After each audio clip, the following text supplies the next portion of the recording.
اللہ تعالیٰ کا لاکھ لاکھ شکر ہے کہ اس نے ہمیں انسان بنایا اور باقی ساری مخلوق کو ہمارے لیے پیدا کیا۔ اللہ سبحانہ وتعالیٰ فرماتے ہیں خلق لکم ما فی الارض جمیعا، اس نے تمہارے لیے پیدا کیا جو کچھ زمین میں ہے سارے کا سارا۔ اگر آپ غور و فکر کریں تو آپ دیکھیں گے کہ آپ کے آس پاس اللہ تعالیٰ کی بے شمار نعمتیں ہیں، اور یہ ساری نعمتیں ایسی ہیں کہ جن میں ہمارے لیے فائدے بھی ہیں اور ہمارے لیے ایک بہت بڑا سبق بھی ہے۔ جب کبھی ہم سبزے کو دیکھتے ہیں تو یہ سبزہ ہمارے لیے سکون کا باعث ہوتا ہے۔ اگر آپ کسی دریا یا سمندر کے کنارے جائیں تو پانی کو دیکھ کر آپ کے اندر ایک خاص قسم کا سکون پیدا ہوتا ہے۔ رات کے وقت اگر آپ آسمان کو دیکھیں تو ایک سکون کا احساس ہوتا ہے۔ آسمان پہ پھیلے ہوئے چمکتے ہوئے تارے آپ کو دل کا ایک گہرا سکون عطا کرتے ہیں۔ پہاڑوں پر اگر آپ چلے جائیں تو وہاں جا کر بھی آپ کو ایک خاص قسم کی خوشی کا احساس ہوتا ہے، آپ کی کیفیات بدل جاتی ہیں۔ غرض نیچر کی کوئی بھی چیز آپ دیکھیں تو آپ کے اندر ایک اطمینان اور ایک خوشی پیدا ہوتی ہے۔ لیکن اگر ہم غور کریں کہ ایسا کیوں ہوتا ہے تو ایک چیز سب میں کامن نظر آئے گی، اور وہ یہ کہ یہ تمام چیزیں اپنی اپنی حد پہ ٹھہری ہوئی ہیں، اللہ تعالیٰ کی اطاعت میں لگی ہوئی ہیں، اس کے حکم کی پابند ہیں۔ ان میں سے کوئی بھی چیز اگر اپنی حد توڑ دے، اپنی حد سے آگے نکل جائے تو یہ ساری پرسکون چیزیں ہمارے لیے ایک خوفناک منظر کا سما پیش کریں گی۔ مثلاً رات کو چمکتے تارے جہاں آپ کو سکون بخشتے ہیں، تھوڑی دیر کے لیے سوچئے کہ اگر یہ تارے ٹوٹ کر گرنا شروع ہو جائیں اور گر کر زمین پہ آنا شروع ہو جائیں تو ہمارے سکون کا کیا عالم ہوگا۔ سکون خوف اور پریشانی میں بدل جائے گا۔ آپ سمندر کے کنارے پکنک منانے گئے ہیں، لیکن اگر سمندر کی لہریں اپنی حدوں کو توڑ کر خشکی کے حصے کی طرف آنے لگے اور آپ تک پہنچنے لگے تو آپ کا سکون اور آپ کی خوشی ختم ہو کر رہ جائے گی۔ اسی طرح اگر یہ درخت اپنی جگہ چھوڑ کر چلنا شروع کر دیں، یا پہاڑ اپنی جگہ چھوڑ کر چلنا شروع کر دیں اور ٹک کر نہ رہیں، زمین اگر ہچکولے کھانے لگے، جب کبھی زلزلے میں تھوڑی دیر کے لیے بھی ہلتی ہے تو ہم سب دیکھتے ہیں کہ ایک عجیب خوف اور بے سکونی کا سما ہو جاتا ہے۔ ان تمام چیزوں میں ہمارے لیے ایک بہت بڑا سبق ہے، اور وہ سبق کیا ہے کہ انسان بھی اگر اپنی حدود کے اندر رہے، انسان بھی اگر اللہ تعالیٰ کی اطاعت کرے تو اس کی ذات بھی دوسروں کے لیے باعث سکون اور باعث خوشی بن جائے گی، وہ دوسروں کے لیے باعث راحت ہوگا۔ لیکن کوئی بھی ایسا انسان جو اپنی حدود میں نہ رہے، اپنی حدود توڑ دے اور دوسروں کے حقوق ادا کرنے کی بجائے دوسروں پر ظلم اور زیادتی کرنا شروع کر دے تو ایسے انسان سے سب خوف کھانے لگیں گے۔ چور اور ڈاکو کا نام آخر خوف زدہ کرنے والا کیوں ہے؟ اسی لیے کہ وہ اپنی حد سے باہر نکلا ہوا ہے۔ لیکن یہ تو ایک انتہائی کیس ہے۔ عام روزمرہ زندگی میں عام انسان جو بظاہر ہارمفل نظر نہیں بھی آتے، لیکن بسا اوقات اپنی حدود توڑتے ہیں، اللہ تعالیٰ کی اطاعت نہیں کرتے، اس کی مرضی پر چلنے کی بجائے اپنی مرضی پہ چلتے ہیں، نتیجہ کیا نکلتا ہے کہ وہ دوسروں کے لیے باعث سکون بننے کی بجائے ایک مصیبت بن جاتے ہیں۔ اگر کوئی شخص اپنی زبان کا استعمال حد کے اندر رہ کر نہ کرے تو وہ دوسروں کا دل توڑنے کا سبب بن جائے گا۔ اگر کوئی شخص اپنے ہاتھ کا استعمال سوچ سمجھ کر نہ کرے تو وہ دوسروں کے لیے اذیت کا سبب بن جائے گا۔ اور اسی طرح تمام حقوق العباد، بندوں کے حقوق، اگر کوئی شخص صحیح طور پر ان کو ادا نہیں کرتا تو وہ دراصل دوسروں کے لیے باعث مصیبت بن جاتا ہے۔ انسان کے لیے خوشی کا سبب ہے، کیونکہ کوئی بھی انسان تنہا نہیں رہ سکتا، ہر انسان کو کمپنی چاہیے ہوتی ہے۔ لیکن کس کمپنی کو انسان انجوائے کرتا ہے؟ کون سا انسان انسانوں کے لیے خوشی کا باعث ہوتا ہے؟ وہ جس کے ہاتھ اور زبان سے دوسرے محفوظ رہیں، وہ جو اپنی ذمہ داریوں کو پورا کرنے والا ہو، وہ جو دوسروں کے حقوق ادا کرنے والا ہو۔ تو آئیے دیکھتے ہیں کہ حقوق العباد، بندوں کے حقوق اور ان ذمہ داریوں کو محسوس کرنا کس قدر ضروری ہے۔ تو اس میں سب سے پہلا حق کس کا ہے؟ سب سے پہلا حق بندوں کے حقوق میں والدین کا ہے۔ قرآن پاک میں اللہ سبحانہ وتعالی اپنی عبادت کے بعد جس ہستی کی اطاعت اور جس کی شکر گزاری کا ہمیں حکم دیتے ہیں وہ والدین ہیں۔ لیکن ہم عام طور پر دیکھتے ہیں کہ والدین شکوہ کرتے نظر آتے ہیں کہ بچے بات نہیں سنتے، بچے بات نہیں مانتے، گویا بچے اپنی حدود میں نہیں، اپنی حدود پار کرتے ہیں، جس کی وجہ سے وہ ماں باپ کے لیے تکلیف کا سامان پیدا کرتے ہیں۔ تو ہم قرآن پاک کی آیات کی روشنی میں اور نبی صلی اللہ علیہ وسلم کی احادیث کی روشنی میں والدین کے حقوق اور والدین کے مقام اور مرتبے کے بارے میں چند ایک باتیں آج پڑھیں گے، تاکہ ہم حقوق العباد کے سلسلے میں اپنی پہلی ذمہ داری کو، اپنی اہم ترین ذمہ داری کو ادا کر سکیں۔ کیونکہ آپ جانتے ہیں کہ اگر انسان سے اپنے رب کے حق میں کچھ کمی ہو جاتی ہے تو رب معاف کرنے والا ہے، لیکن بندے جب بندوں کا حق ادا نہیں کرتے، حقوق العباد کی پرواہ نہیں کرتے، تو ان کی معافی نہیں جب تک کہ بندے معاف نہ کر دیں۔ اور خصوصاً والدین، اگر کوئی شخص اپنے والدین کو ناراض کرتا ہے، اگر کوئی بچہ یا کوئی اولاد اپنے ماں باپ کی آنکھوں کی ٹھنڈک نہیں، ان کے لیے خوشی کا سبب نہیں، تو اس کو سوچنا چاہیے کہ وہ اپنے لیے کیا کما رہا ہے۔ جب آپ صلی اللہ علیہ وسلم سے پوچھا ایک شخص نے، یا رسول اللہ، ماں باپ کا اولاد پر کیا حق ہے، تو آپ نے فرمایا، ماں باپ ہی تمہاری جنت ہیں اور ماں باپ ہی تمہاری دوزخ ہیں۔ یعنی اگر ماں باپ تم سے راضی اور خوش ہوئے تو تمہارے لیے جنت ہے، اور آخرت سے پہلے تو دنیا بھی جنت ہو جاتی ہے ماں باپ کی دعاؤں سے، اور اگر ماں باپ کو ناراض کیا تو پھر کوئی چین اور سکون نہ پاؤ گے۔ اسی لیے ہم دیکھتے ہیں کہ اللہ سبحانہ وتعالیٰ فرماتے ہیں، وَبِالْوَالِدَيْنِ إِحْسَانًا، والدین کے ساتھ احسان کرو، والدین کے ساتھ اچھا سلوک کرو۔ حضرت عبداللہ بن مسعود کہتے ہیں کہ میں نے نبی صلی اللہ علیہ وسلم سے پوچھا، کون سا عمل اللہ کو زیادہ محبوب ہے؟ آپ نے فرمایا، وہ نماز جو وقت پر پڑھی جائے۔ میں نے پھر پوچھا، اس کے بعد؟ فرمایا، ماں باپ کے ساتھ اچھا سلوک۔ میں نے پوچھا، اس کے بعد؟ فرمایا، اللہ کی راہ میں جہاد کرنا۔ تو گویا ماں باپ کے ساتھ حسن سلوک حقوق اللہ کے بعد سب سے پہلی ذمہ داری ہے ہم پر، اور اس کے بعد دیگر کام۔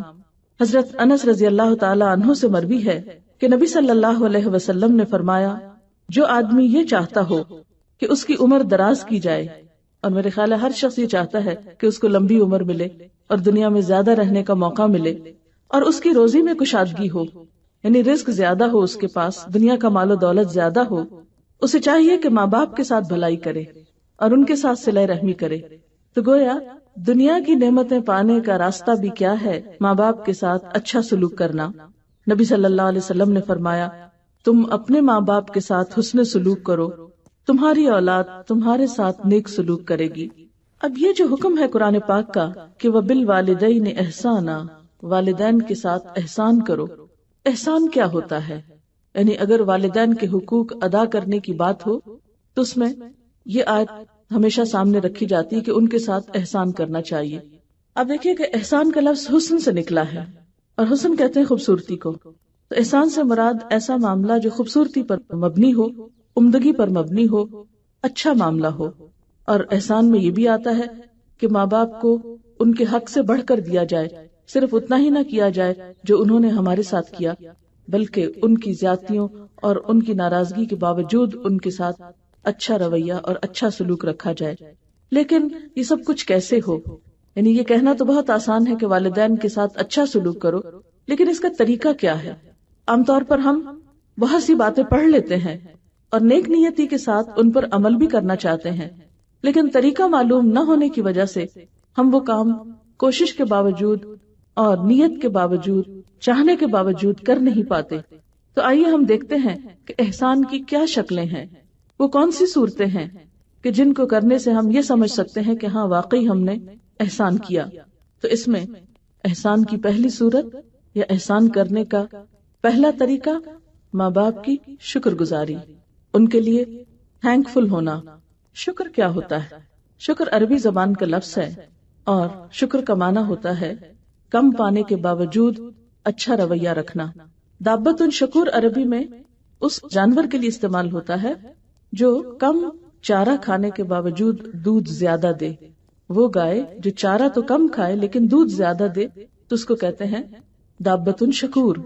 تو گویا شکر گزار انسان ایک ایسا انسان ہے کہ جو اپنا حق نہ ملنے کے باوجود، نہ پانے کے باوجود بھی دینے والا ہو۔ تو ماں باپ کے ساتھ عموماً اولاد یہ شکوہ کرتی ہے کہ ہمارے ماں باپ نے ہمارے لیے کیا کیا، انہوں نے بھی تو ہمارے ساتھ بہت زیادتیاں کی ہیں، اب ہمارا بھی دل نہیں چاہتا کہ ہم ان کے ساتھ اچھا برتاؤ کریں یا اچھا سلوک کریں۔ لیکن احسان کا تو مطلب ہی یہ ہے، اور شکر گزاری کا تو مطلب ہی یہ ہے کہ اگر وہ اچھا نہ بھی کرے تو بھی ان کے ساتھ اچھا ہی کیا جائے۔ ان کا اچھا نہ کرنا وہ ان کے ساتھ ہے، وہ ان کا عمل ہے، لیکن ہم پر اللہ تعالیٰ کی طرف سے یہ ذمہ داری عائد ہوتی ہے کہ ہم اپنا فرض پورا کرنے والے ہوں۔ اور شکر جیسا کہ آپ جانتے ہیں کہ ایک دل کی کیفیت کا نام ہے، یعنی شکر کا احساس دل میں ہوتا ہے، یعنی دل کے خیالات کا مثبت ہونا، دل میں اچھے خیالات کا ہونا، اور ایسے خیالات کا ہونا جن میں خیر خواہی ہو، جن میں اپریسیشن ہو، جن میں دوسرے کے لیے خوبصورت جذبات ہوں، یہ شکر گزاری کہلاتی ہے۔ تو اگر ہم ماں باپ کے ساتھ اچھا سلوک کرنا چاہیں اور ان کے لیے شکر گزار ہونا چاہیں تو ہمیں سب سے پہلا کام کیا کرنا ہوگا؟ اپنے دل کو ان کی طرف سے صاف کرنا ہوگا۔ اور یہ کیسے ہو سکتا ہے؟ شیطان کا تو کام کیا ہے؟ جیسے قرآن پاک میں آتا ہے کہ ان الشیطان ینزغ بینکم، اس کا کام ہے وسوسے ڈالنا، تمہارے درمیان اختلافات پیدا کرنا، تمہارے درمیان پھوٹ ڈالنا، تمہارے درمیان تعلقات کو بگاڑنا۔ لیکن ان بگڑی ہوئی کیفیات کے باوجود بھی جو شخص کوشش کرتا ہے کہ وہ منفی باتوں کو بھول جائے، زیادتیوں کو بھول جائے، اور یہ چیز کوشش سے ہی آ سکتی ہے، تو وہی شخص اس میں کامیاب ہو سکتا ہے کہ وہ دوسرے کی خیر کو یاد رکھ کر، دوسرے کی اچھی چیز کو یاد رکھ کر اس کے ساتھ اچھا معاملہ کرے۔ نبی صلی اللہ علیہ وسلم نے فرمایا من لم یشکر الناس لم یشکر اللہ، جو بندوں کا شکر گزار نہیں ہوتا وہ اللہ تعالیٰ کا بھی شکر گزار نہیں ہوتا۔ اور اس کے لیے طریقہ کیا بتایا شکر گزاری کے لیے؟ اللہ تعالیٰ نے خود کیا احساس دلایا؟ وَوَصَّيْنَا الْإِنسَانَ بِوَالِدَيْهِ، ہم نے انسان کو اس کے والدین کے ساتھ اچھا سلوک کرنے کی تاکید کی۔ حملته امه وهنا على وهن وفصاله في عامين ان اشكر لي ولوالديك الي المصير، اس کی ماں نے اس کو تکلیف پر تکلیف اٹھا کر اپنے پیٹ میں رکھا اور اس کا دودھ چھڑانے میں 2 سال لگ گئے، اور ہم نے حکم کیا دیا کہ میرے شکر گزار بن جاؤ اور اپنے والدین کے، میری ہی طرف تم کو پلٹنا ہے، لوٹنا ہے۔ تو گویا شکر گزاری دل میں اچھے خیالات کا نام ہے، دل سے دوسروں کے خلاف بدگمانیوں کو دور کرنے کا نام ہے، اور یہ کب ممکن ہوتا ہے؟ جب دوسرے کی بھلائی اور دوسرے کی نیکی کو یاد رکھا جائے اور اس کی طرف سے پہنچنے والی تکلیف کو اگنور کر دیا جائے، بھلانے کی کوشش کی جائے۔ اگر ماں باپ کوئی زیادتی بھی کر جائیں تو کہاں کی نیکی یاد رکھیں؟ کون سی نیکی؟ کہ انہوں نے ہمیں بچپن میں بہت تکلیفوں سے پالا ہے، اور خصوصاً ماں، کہ اس نے مشقتوں کے ساتھ پیٹ میں رکھا، مشقتوں کے ساتھ جنم دیا اور دودھ پلایا۔ اگر بڑے ہو کر اس سے کوئی کمی بیشی ہو بھی گئی تو وہ تکلیف تو بہرحال اس نے کاٹی میرے دنیا میں آنے کے لیے، اس لیے مجھے اس کے ساتھ اچھا ہی کرنا ہے۔ کہ اس طرح کا خیال جو ہے وہ انسان کو اچھے رویے پر مجبور کرتا رہے گا۔ اور پھر یہ کہ جس کے لیے ہمارے دل میں شکر گزاری ہوتی ہے، ہماری زبان سے بھی اس کے لیے کلمہ خیر ہی نکلتا ہے۔ بعض اوقات ایسا ہوتا ہے نا، خاندانوں میں کوئی کمی بیشی ہو جاتی، کوئی ناراضگی ہو جاتی، پھر دوسرے رشتہ دار بیچ میں انوالو ہو جاتے ہیں، وہ آ کے 2 باتیں سناتے ہیں، 2 اگلوانے کی کوشش کرتے ہیں۔ ایسے موقعوں پر انسان کو بہت ہوشیار ہونا چاہیے اور اپنے زبان سے کوئی ایسی بات نہیں نکالنی چاہیے جو ماں باپ کے خلاف جاتی ہو، اور صبر ہی سے کام لینا چاہیے۔ پھر اسی طرح شکر گزاری میں یہ کہ عملی طور پر بھی جب معاملہ کرے انسان تو چھوٹی چھوٹی چیزوں میں زبان سے بھی شکریہ کا لفظ بولے اور رویے میں بھی شکر گزاری ہو۔ اور شکر کا اپوزٹ کیا ہے؟ شکوہ، یعنی جو شخص شکوے کم کر دے وہ آہستہ آہستہ شکر گزار ہو جاتا ہے۔ اور شکوہ کم کرنے کا مطلب کیا ہے؟ کہ جہاں کہیں کوئی مرضی کے خلاف بات ہو جائے تو اس کا ذکر کم سے کم کرے، کیونکہ آپ دیکھیں گے کہ شکوہ محبت کے لیے زہر قاتل ہے۔ اگر آپ کو کسی سے بھی تعلق بگاڑنا ہے تو آپ شکر گزاری کی بجائے شکوے شروع کر دیں۔ آپ دیکھیں گے ایک دن نہیں گزرے گا کہ سب کام خراب ہو جائے گا۔ لیکن عموماً ہم دیکھتے ہیں عام طور پر کہ ذرا سی کسی کی طرف سے تکلیف پہنچتی ہے، ذرا سی کسی کی طرف سے ناگوار بات ہمیں محسوس ہوتی ہے تو ہم اس کے پچھلے سارے احسان بھول کر اس ایک منفی بات کو پکڑ لیتے ہیں اور اس کی وجہ سے ساری خوشیوں پہ پانی پھیر دیتے ہیں، ساری خوشیوں کو بھٹی میں جھونک دیتے ہیں۔ یہ رویہ خود ہمارے ہی لیے تکلیف دہ اور نقصان دہ ہوتا ہے۔ اس لیے جب کبھی نیگیٹو خیالات دل میں آنے لگے تو فوراً دوسرے کی مثبت باتیں اور اس کے احسانات کو یاد کرنا چاہیے۔ پھر وبالوالدین احسانا، احسان کا اور طریقہ کیا ہے، کیا کیا جائے والدین کے ساتھ؟ اس کا طریقہ ہے کہ ان کو خوش رکھنے کی کوشش کی جائے۔ اس کے بارے میں حدیث میں آتا ہے، حضرت عبداللہ بن عمرو کہتے ہیں کہ نبی صلی اللہ علیہ وسلم نے ارشاد فرمایا، اللہ کی خوشنودی والد کی خوشنودی میں ہے اور اللہ کی ناراضگی والد کی ناراضگی میں ہے۔ یعنی اگرچہ وہ ہمیں کوئی تکلیف بھی دیں پھر بھی اپنے طور پر انہیں خوش رکھنے ہی کی کوشش کرنا، اور یہ کام وہی کر سکتا ہے جس کے اندر صبر اور تحمل ہو، جس کے اندر برداشت ہو۔ جس شخص میں برداشت کی کمی ہو وہ یہ نیکی نہیں کر سکتا۔ اور برداشت کرنے کا مطلب کیا ہے کہ کچھ سن کر بھی سنی انسنی کر دے انسان، یعنی منفی قسم کی باتوں کو۔ ایسا ہوتا کیوں ہے؟ حالانکہ ماں باپ تو بہت خیر خواہ ہوتے ہیں، بہت محبت کرنے والے ہوتے ہیں، لیکن اس کے باوجود چونکہ انہوں نے اولاد پہ بڑی محنت کی ہوتی ہے تو وہ اولاد سے توقع رکھتے ہیں۔ بعض اوقات اولاد ان کی توقع پہ پوری نہیں اترتی تو وہ اپنے غم غصے کا اظہار مختلف طریقے سے کرتے رہتے ہیں اور وہ اپنا حق سمجھتے ہیں، اور وہ کوئی بری نیت سے نہیں کر رہے ہوتے، اس لیے وہ یہ بھی اعتماد کرتے ہیں کہ ہماری ڈانٹ ڈپٹ جو ہے اولاد خوشی سے برداشت کرے گی، لیکن بعض اوقات اولاد نہیں کرتی اور وہ اپنے اندر بہت منفی رویہ پیدا کر لیتی ہے، اور اس سے مزید تعلقات خراب ہو جاتے ہیں، بدگمانیاں پیدا ہو جاتی ہیں، تعلقات میں کھچاؤ پیدا ہو جاتا ہے۔ تو ایسے موقع پر انسان کو صبر، تحمل اور برداشت کے ساتھ اپنی طرف سے زخم کھا کر بھی خوش رکھنے کی کوشش کرنی چاہیے، اور یہی اعلیٰ درجے کا اخلاق ہے۔ اور خصوصاً جب والدین بوڑھے ہو جائیں، جب ان میں تحمل کی کمی ہو جائے، جب ان میں برداشت کی کمی ہو جائے، کیونکہ اگر دونوں میں ہی کمی ہو گئی تو معاملہ کبھی بھی درست نہیں ہو سکتا۔ کسی ایک کو تو اچھائی کا ثبوت دینا ہے، تو اللہ تعالیٰ والدین کی بجائے اولاد سے یہ چاہتے ہیں کہ اولاد ایسے اخلاق کا ثبوت دے۔ حضرت عبداللہ سے مروی ہے کہ ایک آدمی ماں باپ کو روتا ہوا چھوڑ کر آپ صلی اللہ علیہ وسلم کی خدمت میں ہجرت پر بیعت کرنے کے لیے حاضر ہوا۔ آپ نے فرمایا، جاؤ اپنے ماں باپ کے پاس واپس جاؤ اور ان کو اسی طرح خوش کر کے آؤ جس طرح تم ان کو رلا کر آئے ہو، یعنی ان کو ناراض نہ کرو۔ یعنی حتیٰ کہ ہجرت جیسا عظیم عمل جو ہے اس سے بھی روک دیا جب تک کہ ماں باپ خوش نہ ہوں۔ پھر تیسری چیز ہے ان کی خدمت کرنا، کیونکہ زبان سے شکریہ بول دینا یا ایک دو لطیفے سنا کے ہنسا دینا اور سمجھنا کہ ہم نے شکر گزاری بھی کر لی اور ان کو خوش بھی کر دیا، یہ کافی نہیں ہے۔ اس کے لیے خدمت کا عمل بہت ضروری ہے۔ نبی صلی اللہ علیہ وسلم نے فرمایا، وہ آدمی ذلیل ہو، پھر ذلیل ہو، پھر ذلیل ہو۔ لوگوں نے پوچھا، اے اللہ کے رسول صلی اللہ علیہ وسلم، کون آدمی؟ فرمایا، وہ آدمی جس نے ماں باپ کو بڑھاپے کی حالت میں پایا، دونوں کو پایا یا کسی ایک کو پایا، پھر ان کی خدمت کر کے جنت میں داخل نہ ہوا۔ یعنی خصوصاً بڑھاپے میں ان کی خدمت ضروری ہے، اور پھر خاص طور پر جب کوئی اور بہن بھائی نہ ہو یا دور ہوں اور آپ ہی ان کی مدد کر سکتے ہوں۔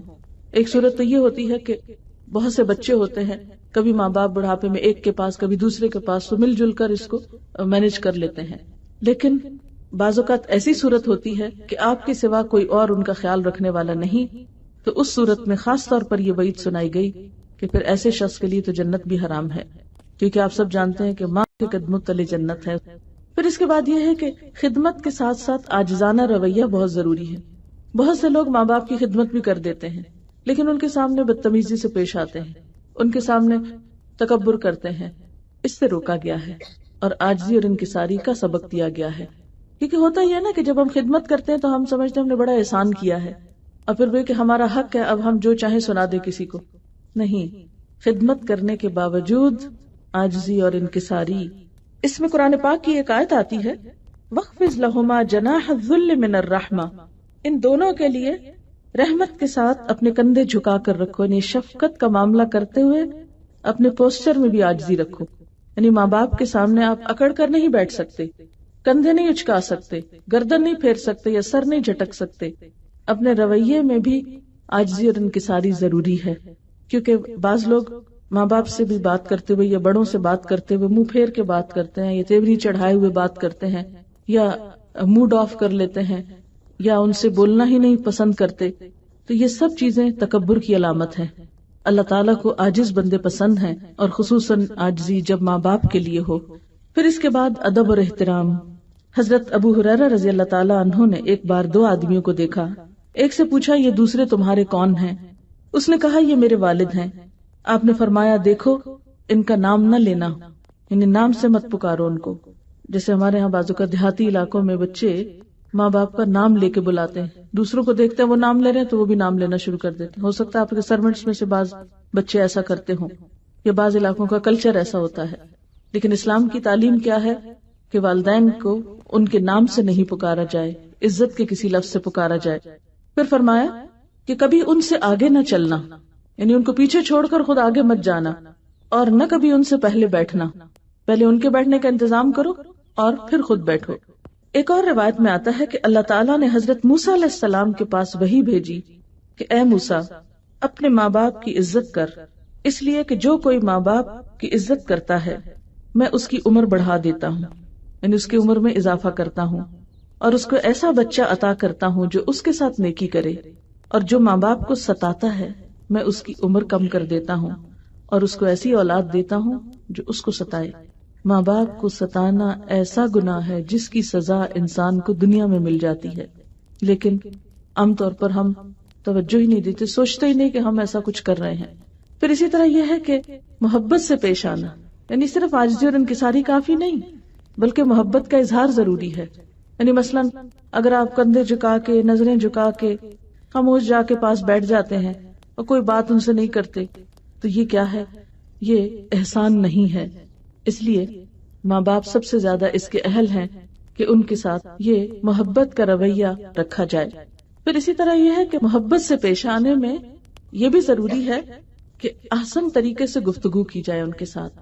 قرآن پاک میں اللہ تعالیٰ فرماتے ہیں فَلَا تَقُلْ لَهُمَا أُفٍّ وَلَا تَنْهَرْهُمَا، ان کو اف تک نہ کہو اور ڈانٹ کے بات نہ کرو، یعنی ماں باپ سے بات کرتے ہوئے ان کو ڈانٹو نہیں، ایسے لہجے میں بات نہیں کرو جیسے تم اپنے برابر والوں سے کرتے ہو یا اپنے سے چھوٹوں سے کرتے ہو، ان کے ساتھ ادب اور احترام کی بات ہو۔ پھر اسی طرح گفتگو میں کیا ہونا چاہیے؟ نرمی سے گفتگو ہونی چاہیے۔ حدیث میں آتا ہے کہ آپ صلی اللہ علیہ وسلم نے فرمایا جو شخص اپنے ماں باپ کی ملاقات کو جاتا ہے تو اللہ تعالیٰ ہر قدم کے بدلے 100 نیکیاں لکھتا ہے، 100 گناہ معاف کرتا ہے، 100 درجے بلند کرتا ہے۔ پھر جب ان کے سامنے بیٹھ کر محبت اور شفقت سے اچھی باتیں کرتا ہے تو اللہ تعالیٰ اس کو قیامت میں نور دینے کا وعدہ کرتے ہیں، اور جب وہ اٹھتا ہے تو گناہوں سے پاک صاف ہو کے اٹھتا ہے۔ کتنا اجر و ثواب ہے اس کوشش کا، کس کا؟ ملاقات اور پھر پاس بیٹھ کر محبت اور شفقت سے اچھی باتیں کرنا۔ لیکن عام طور پر دیکھا گیا ہے کہ بچے ماں باپ کو بھولے رہتے ہیں، اپنی دنیا میں جب تک خوش ہوتے ہیں ان کو ماں باپ یاد نہیں آتے، لیکن جب گھروں میں کوئی پریشانی ہوتی ہے، کوئی دکھ ہوتا ہے، کوئی مسئلہ ہوتا ہے، پھر والدین کو جا کے پریشان کرتے ہیں اور پھر پریشان کرتے چلے جاتے ہیں حتیٰ کہ ان کی زندگی میں کوئی سکھ اور سکون نہیں چھوڑتے۔ اس رویے سے بھی پرہیز کرنا چاہیے۔ ٹھیک ہے کہ ماں باپ سے آپ اچھی ایڈوائس لے سکتے ہیں، مخلصانہ مشورہ لے سکتے ہیں، بہت کچھ آپ کو ان سے مل سکتا ہے، وہ آپ کے مسائل سب سے بہتر طور پر حل کر سکتے ہیں، لیکن بات یہ ہے کہ صرف ایسے ہی موقع پر ہمیں ماں باپ کیوں یاد آتے ہیں، یا صرف ہم دکھ اور تکلیف کے لیے ہی ماں باپ کے ساتھ تعلق کیوں رکھتے ہیں، یا دکھ اور تکلیف کے وقت ہی ماں باپ کا تعلق کیوں یاد آتا ہے، اور صرف دکھ دینے کے لیے کیوں پہنچ جاتے ہیں۔ اسی لیے عام طور پر دیکھا گیا ہے کہ سمجھدار اولاد اپنے صدمے، دکھ، غم عموماً خود ہی برداشت کر لیتی ہے یا اس کو اپنے طور پر ہی حل کر لیتی ہے، اور ماں باپ کو پریشان کرنے اور ستانے سے پرہیز کرتی ہے۔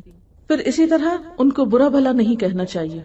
اب دیکھیں کہ دنیا میں ہر طرح کے انسان ہیں، سب ماں باپ کو بہت نیک، متقی، پرہیزگار اور شریف لوگ نہیں ہوتے، چور ڈاکو بھی کسی کے ماں باپ ہی ہوتے ہیں، یا اسی طرح اور غلط کام کرنے والے بھی بعض اوقات ماں باپ ہوتے ہیں۔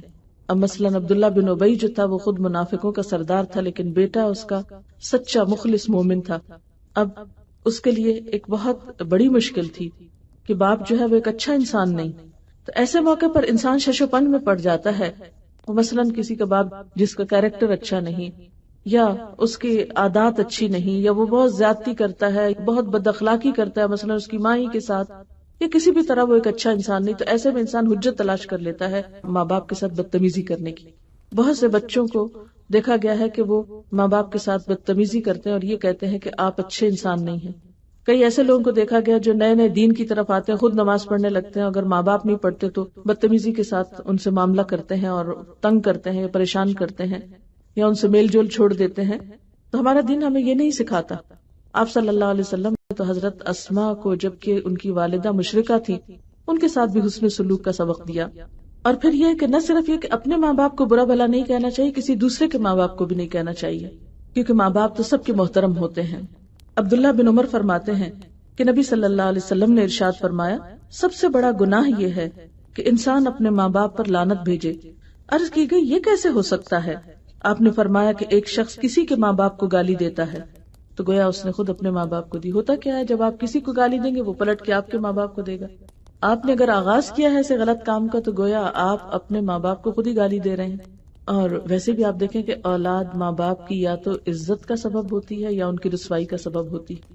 تو ہمارے اچھے کام جو ہیں وہ صرف ہمارے ہی فائدے کے نہیں ہوتے، ہمارے ماں باپ کے لیے بھی عزت کا سبب ہوتے ہیں، اور ہماری غلطیاں اور ہماری برائیاں ماں باپ کی بھی رسوائی کا سبب ہوتی ہیں۔ اس لیے جو شخص حقیقت میں یہ چاہتا ہو کہ اس کے ماں باپ کی عزت ہو تو اس کو غلط کاموں سے پرہیز کرنا چاہیے، رسوا کن باتوں سے بچنا چاہیے۔ پھر اسی طرح یہ کہ ادب، عزت، احترام کے ساتھ ساتھ ان کی بات بھی ماننی چاہیے۔ صرف یہ نہیں کہ آپ ان کو بڑے اچھے اچھے القابات سے یاد کریں اور ان کے سامنے ایسے دعوے کریں کہ آپ ہمیں بہت عزیز ہیں اور بہت ہم آپ کا ادب اور احترام کرتے ہیں، لیکن اگر وہ کوئی کام کرنے کو کہیں تو وہ کر کے نہ دیں اور ٹال مٹول کریں یا جھوٹے وعدے کریں۔ تو اس لیے کیا ضروری ہے؟ اطاعت اور فرما برداری۔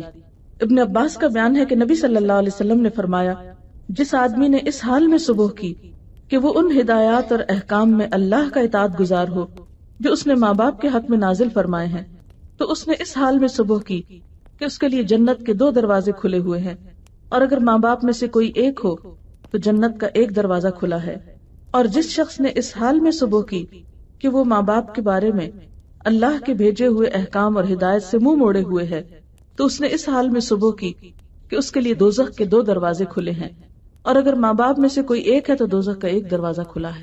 اس پر ایک آدمی نے پوچھا، اے اللہ کے رسول صلی اللہ علیہ وسلم، اگر ماں باپ اس کے ساتھ زیادتی کر رہے ہوں تب بھی؟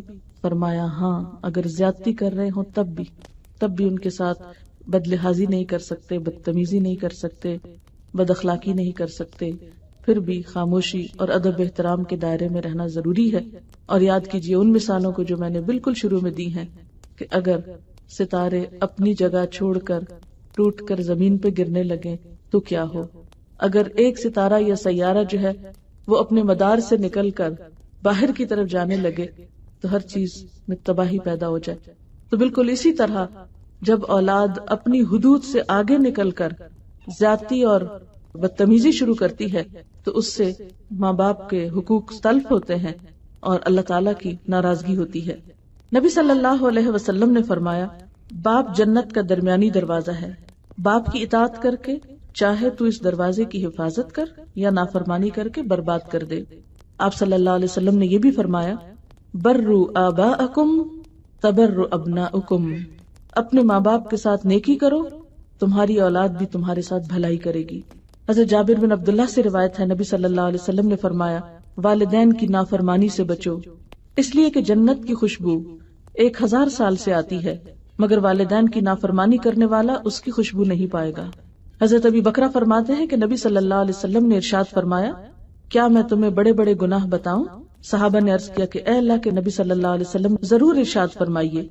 آپ نے فرمایا، سب سے بڑا گناہ اللہ کے ساتھ کسی کو شریک ٹھہرانا ہے اور اپنے والدین کی نافرمانی کرنا ہے۔ اس وقت آپ تکیہ لگائے ہوئے تھے، تکیہ چھوڑ دیا، فرمانے لگے اور جھوٹ بولنا، جھوٹی گواہی دینا، سن لو جھوٹ بولنا، جھوٹی گواہی دینا برابر ہے، یہی فرماتے رہے، میں سمجھا کہ اب آپ خاموش نہ ہوں گے۔ یعنی اتنا زیادہ آپ نے جھوٹ کو ناپسند کیا۔ اور آپ جانتے ہیں کہ ماں باپ کی نافرمانی ان گناہوں میں سے ہے جس کی سزا دنیا میں ملتی ہے۔ حضرت ابو بکر سے روایت ہے کہ رسول اللہ صلی اللہ علیہ وسلم نے فرمایا، اللہ تعالیٰ تمام گناہ معاف کر دیتا ہے ان میں سے جو چاہتا ہے، مگر والدین کی نافرمانی، پس تحقیق اللہ جلد ہی سزا دیتا ہے ماں باپ کی نافرمانی کرنے والوں کو دنیا کی زندگی میں مرنے سے پہلے۔ یعنی کچھ گناہ تو ایسے ہیں جو دنیا میں ان کا اثر نہیں ہوتا، آخرت میں جا کے انسان کی پکڑ ہوگی، لیکن ماں باپ کو ستانا ایسا گناہ ہے کہ جس کا اثر دنیا میں ہی انسان کو پتہ چلنے لگتا ہے، اور اس لیے کہ اللہ تعالیٰ کی رضامندی والدہ کی رضا میں ہے اور اللہ تعالیٰ کی ناراضگی ماں کی ناراضگی میں ہے۔ آپ صلی اللہ علیہ وسلم نے فرمایا، نہیں داخل ہوگا بہشت میں، یعنی جنت میں نہیں جائے گا احسان جتانے والا، یعنی کسی کے ساتھ بھلا کر کے پھر تانے دینا کہ میں نے ساری زندگی تمہارے ساتھ بہت اچھا کیا ہے اور تم نے میرے ساتھ اچھا نہیں کیا، اور والدین کی نافرمانی کرنے والا اور شراب پینے والا۔ لیکن کچھ صورتیں ایسی ہیں کہ جس میں والدین کی بات نہیں مانی جا سکتی، اور وہ کیا ہے؟ نمبر 1 شرک۔ اگر ماں باپ یہ کہیں کہ تم اللہ تعالیٰ کے ساتھ شرک کرو تو یہ نہیں ہو سکتا۔ آپ جانتے ہیں کہ حضرت مصعب بن عمیر رضی اللہ تعالی عنہ کی والدہ ان کے قبول اسلام پہ ناراض ہو گئیں۔ انہوں نے کھانا پینا چھوڑ دیا اور کہا کہ میں اس وقت تک آرام نہیں کروں گی جب تک کہ تم کفر کی طرف واپس نہیں پلٹتے۔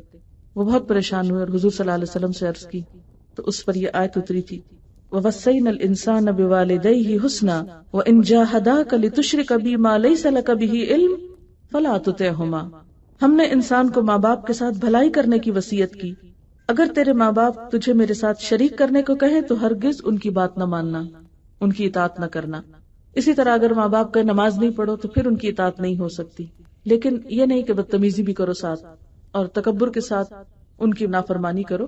خاموشی کے ساتھ انسان اس حکم کو نہ مانے جو اللہ تعالیٰ کی نافرمانی کے بارے میں ہو، لیکن ان کے ساتھ حسن سلوک کرتا رہے۔ پھر اسی طرح یہ ہے کہ صرف زبانی کلامی باتیں اور چند خدمت کی چیزیں کافی نہیں ہے، بلکہ ان کی ضروریات کا خیال رکھنا بہت ضروری ہے، ان پہ خرچ کرنا لازم ہے۔ قرآن پاک میں آتا ہے یسألونک ماذا ينفقون، یہ آپ سے سوال کرتے ہیں کہ کیا خرچ کریں، قل ما انفقتم من خیر فللوالدین، آپ کہہ دیجئے کہ مال میں سے جو کچھ تم خرچ کرو والدین کے لیے، یعنی پہلا حق ماں باپ کا حق ہے۔ کوئی صدقہ خیرات اس وقت تک اپنے اصل مقام کو نہیں پہنچتا یا ایسا اجر و ثواب کا باعث نہیں ہوتا جب تک کہ انسان اپنے فرائض کو ادا نہ کرے، اور خاص طور پر جو ماں باپ اپنی اولاد پر ڈیپینڈنٹ ہو، ان کے اوپر لازم کیا ہے کہ اپنے مال میں سے خوشی خوشی والدین کے لیے نکالیں۔ ایک مرتبہ حضرت عبداللہ بن عمر نے ابن عباس سے پوچھا، کیا آپ یہ چاہتے ہیں جہنم سے دور رہیں، جنت میں داخل ہوں؟ ابن عباس نے کہا، کیوں نہیں، اللہ کی قسم میں یہی چاہتا ہوں۔ ابن عمر نے پوچھا، آپ کے والدین زندہ ہیں؟ ابن عباس نے کہا، جی ہاں، میری والدہ زندہ ہیں۔ ابن عمر نے کہا، اگر تم ان کے کھانے پینے کا خیال رکھو تو ضرور جنت میں جاؤ گے، بشرطے کہ تم کبیرہ گناہوں سے بچتے رہو۔ یعنی ماں باپ پر خرچ کرنا جنت میں لے جانے والے کاموں میں سے ہے۔ ایک بار ایک شخص نبی صلی اللہ علیہ وسلم کے پاس آیا اور اپنے باپ کی شکایت کرنے لگا کہ وہ جب چاہتے ہیں میرا مال لے لیتے ہیں۔ آپ نے اس آدمی کے باپ کو بلایا۔ لاٹھی ٹیکتا ہوا ایک بوڑھا کمزور شخص آپ کے پاس حاضر ہوا۔ آپ نے اس بوڑھے سے تحقیق فرمائی۔ اس نے کہنا شروع کیا، اے اللہ کے رسول صلی اللہ علیہ وسلم، ایک زمانہ تھا جب یہ کمزور اور بے بس تھا اور مجھ میں طاقت تھی، میں مالدار تھا، یہ خالی ہاتھ تھا، میں نے کبھی اس کو اپنی چیز لینے سے نہیں روکا۔ آج میں کمزور ہوں، یہ تندرست اور قوی ہے، میں خالی ہاتھ ہوں، یہ مالدار ہے، اب یہ اپنا مال مجھ سے بچا بچا کے رکھتا ہے۔ بوڑھے کی باتیں سن کر رحمت دو عالم رو پڑے اور فرمایا، تو اور تیرا مال تیرے باپ کا ہے، انت و مالک لابیک۔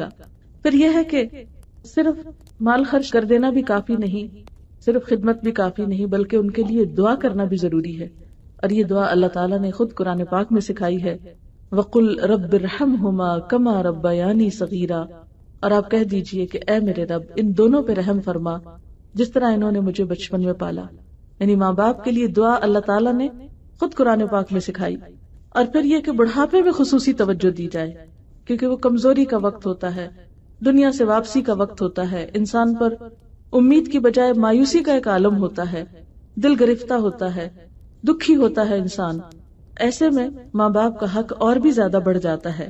قرآن پاک میں اللہ تعالیٰ فرماتے ہیں، وَبِالْوَالِدَيْنِ إِحْسَانًا إِمَّا يَبْلُغَنَّ عِندَكَ الْكِبَرَ أَحَدُهُمَا أَوْ كِلَاهُمَا فَلَا تَقُل لَّهُمَا أُفٍّ وَلَا تَنْهَرْهُمَا وَقُل لَّهُمَا قَوْلًا كَرِيمًا، اور والدین کے ساتھ احسان کرو، اگر تمہارے پاس ان میں سے ایک یا دونوں بڑھاپے کی عمر کو پہنچے تو ان کو اف تک نہ کہو، ان کو جھڑکو نہیں، اور ان کو عزت والی بات کرو۔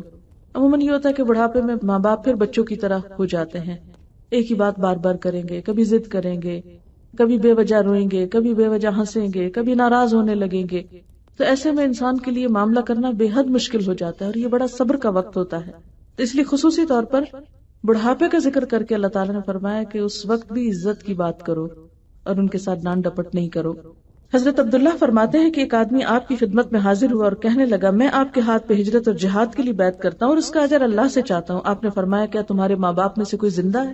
بولے جی ہاں دونوں زندہ ہیں. فرمایا کیا تم واقعی اللہ سے اپنی ہجرت اور جہاد کا بدلہ چاہتے ہو؟ اس نے کہا جی ہاں. آپ نے فرمایا تو جاؤ ماں باپ کی خدمت میں رہ کر ان کے ساتھ نیک سلوک کرو، تم کو یہ اجر مل جائے گا. اور پھر خاص طور پر ماں کا جو درجہ ہے وہ باپ کے مقابلے میں 3 گنا زیادہ ہے. ایک شخص آپ کے پاس آیا اور اس نے پوچھا سب سے زیادہ میرے اچھے سلوک کا مستحق کون ہے؟ تو آپ نے فرمایا تمہاری ماں، تمہاری ماں، تمہاری ماں. 4تھی دفعہ آپ نے فرمایا تمہارا باپ. ایک اور جگہ پر آپ نے فرمایا کہ جنت ماں کے قدموں کے نیچے ہے. ایک دوسری جگہ پر فرمایا ان اللہ حرم علیکم عقوق الامہات، اللہ نے تم پر ماؤں کی نافرمانی کو حرام قرار دیا ہے. پھر اسی طرح ہم دیکھتے ہیں حضرت جاہمہ نبی صلی اللہ علیہ وسلم کی خدمت میں حاضر ہوئے اور انہوں نے بھی یہی کہا کہ میرا جہاد کا ارادہ ہے. تو آپ نے فرمایا تمہاری ماں زندہ ہے تو جاؤ ان کی خدمت میں لگے رہو، جنت انہی کے قدموں میں ہے. حضرت اویس کرنی کے بارے میں آتا ہے کہ وہ بھی آپ صلی اللہ علیہ وسلم کا دیدار نہ کر سکے آپ سے شدید محبت کے باوجود، کیونکہ ان کی بوڑھی والدہ تھی اور آپ صلی اللہ علیہ وسلم نے ان کی خدمت کے لیے ان کو حکم دیا تھا کہ وہ ہجرت کر کے نہیں آئے، انہی کے پاس رہیں. اور اسی طرح وہ حج نہیں کر سکے تھے جب تک ان کی والدہ زندہ تھی، اور ان کی وفات کے بعد ہی انہوں نے اپنی آرزو بھی پوری کی. لیکن اتنے نیک انسان تھے کہ آپ صلی اللہ علیہ وسلم نے حضرت عمر سے کہا تھا کہ جب وہ آئیں تو تم ان سے اپنے لیے دعا کروانا. لیکن یہ سب درجہ اور مقام ان کو کس طرح ملا؟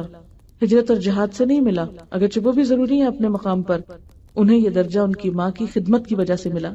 حضرت عائشہ سے روایت ہے کہ آپ صلی اللہ علیہ وسلم نے فرمایا میں جنت میں داخل ہوا، یعنی آپ صلی اللہ علیہ وسلم خواب کی حالت میں جنت میں داخل ہوئے تو میں نے وہاں قرآن پڑھنے کی آواز سنی. میں نے کہا کہ کون ہے یہ قرآن پڑھتا ہے؟ فرشتوں نے کہا یہ حارثہ بن نعمان ہے. حضور نے فرمایا ماں باپ سے نیکی کرنے کا ثواب اسی طرح ہے، اور حارثہ بن نعمان اپنی والدہ کے ساتھ بہت نیکی کرنے والا تھا، تو اللہ تعالیٰ نے اس کو جنت میں قرآن پڑھنے کی سعادت بخشی. تو یہ ہم سب کے لیے ایک بہت بڑی سبق کی بات ہے کہ انسان جب ماں باپ کے ساتھ حسن سلوک کرتا ہے تو دنیا میں بھی اس کے لیے خیر اور بھلائی کے دروازے کھلتے ہیں اور آخرت میں بھی اس کے درجات بلند ہوتے ہیں. اور اس میں جیسا کہ پہلے بھی میں نے عرض کیا کہ خواہ ماں باپ نان مسلم ہی کیوں نہ ہو، خواہ وہ گناہگار ہی کیوں نہ ہو، لیکن پھر بھی اولاد کا کیا فرض ہے کہ وہ اپنے حصے کی ذمہ داری ادا کرے اور حسن سلوک کرتی رہے.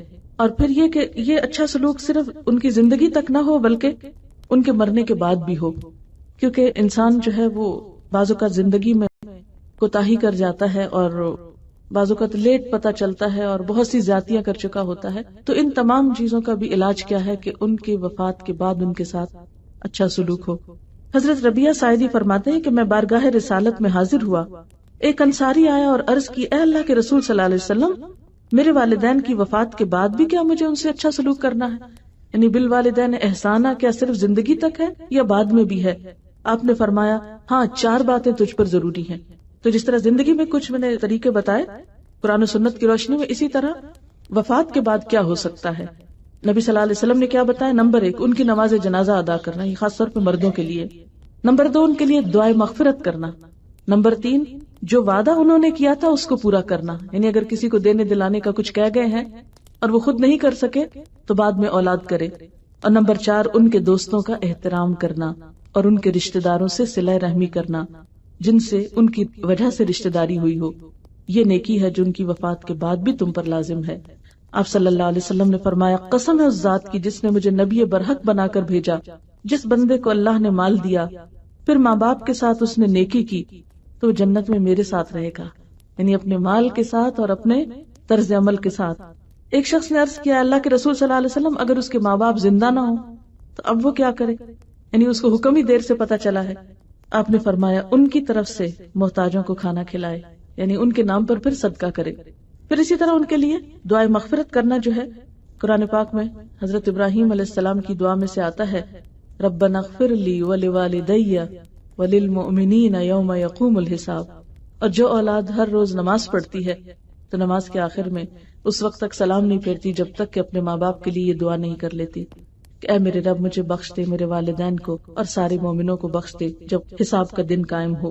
نبی صلی اللہ علیہ وسلم نے فرمایا اگر کسی آدمی کے ماں باپ دونوں انتقال کر جائیں اور یہ ان کی زندگی میں ان کا نافرمان تھا، یعنی پھر اس کو ہوش آیا، تو برابر ان کے حق میں دعائیں مغفرت کرتا رہے، تو اس آدمی کو اللہ تعالیٰ والدین کا فرما بردار قرار دے کر نافرمانی کے وبال سے بچا لے گا۔ یعنی اگر کوئی شخص زندگی میں نہیں اچھا کر سکا تو بعد میں ان کے لیے خوب خوب دعا کرے تو وہ اس کی جو کوتاہی ہے اس سے پوری ہو جائے گی۔ حضرت ابو ہریرہ سے روایت ہے نبی صلی اللہ علیہ وسلم نے فرمایا جب آدمی مر جاتا ہے تو اس کے عمل کا ثواب ختم ہو جاتا ہے، یعنی خود نہیں کر سکتا کچھ، مگر 3 عمل باقی رہتے ہیں، صدقہ جاریہ، علم جس سے فائدہ اٹھایا جائے، اور نیک اولاد جو دعا کرے۔ اس سے بھی پتہ چلتا ہے کہ اولاد کی دعائیں ماں باپ کے حق میں قبول ہوتی ہیں۔ حضرت انس فرماتے ہیں نبی صلی اللہ علیہ وسلم نے فرمایا کسی شخص کے ماں باپ یا دونوں میں سے کوئی ایک فوت ہو جائے اور وہ ان کا نافرمان ہو مگر ان کے لیے دعا اور استغفار کرتا رہے یہاں تک کہ اللہ تعالیٰ اس کو نیکوکار لکھ لیتا ہے۔ اسی طرح ایک اور روایت میں ہے کہ مرنے کے بعد جب میت کے درجے بلند ہوتے ہیں تو وہ حیرت سے پوچھتا ہے یہ کیسے ہوا؟ اللہ تعالیٰ کی طرف سے اس کو بتایا جاتا ہے کہ تمہاری اولاد تمہارے لیے بخشش کی دعا کرتی رہی ہے، یعنی دعائیں ماں باپ کو پہنچتی ہیں حتیٰ کہ ماں باپ کے درجے بھی بلند ہوتے ہیں، اور اس وقت وہ حیران ہوتا ہے کہ میرے عمل تو ختم ہو گئے، اب یہ مجھے کس کا فائدہ پہنچ رہا ہے؟ تو بتایا جاتا ہے تمہاری اولاد کی دعاؤں کا۔ اور آپ دیکھیں کہ ہم سب اگر اپنے لیے یہ نیکی چاہتے ہوں تو ہمیں چاہیے اپنے والدین کے ساتھ کرنا شروع کر دیں، تو ہماری اولاد خود بخود ہمارے لیے وہ چیزیں کرنے لگے گی۔ اور والدین کی طرف سے مرنے کے بعد دعا کے علاوہ صدقہ خیرات کثرت سے کرنا چاہیے۔ حضرت سعد بن عبادہ سے روایت ہے انہوں نے کہا اے اللہ کے رسول صلی اللہ علیہ وسلم سعد کی ماں فوت ہو گئی، کون سا صدقہ افضل ہے؟ آپ نے فرمایا پانی پلانا۔ انہوں نے ایک کنواں کھودا اور کہا کہ یہ سعد کی ماں کے ثواب کے لیے ہے، یعنی صدقہ جاریہ کے لیے کنواں کھدوایا جا سکتا ہے۔